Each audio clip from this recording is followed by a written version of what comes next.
Hi, I am Senora Castillo. I am intermediate guide and also the Spanish guide for the school. Particularly in intermediate, we consolidate the process of learning the Spanish since lower elementary.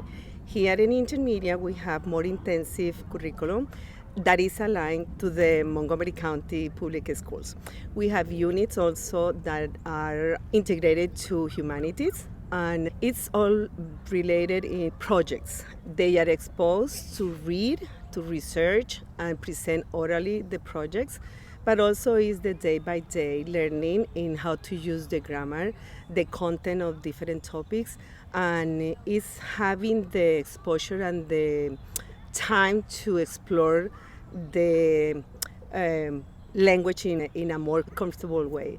I have divided the curriculum in three specific areas, which is the oral part that I use Mondays, especially to do all the oral presentation and all the oral speaking part. On Tuesday, we do the grammar and context of content, and also Thursdays to read. They are at the level of reading more advanced articles.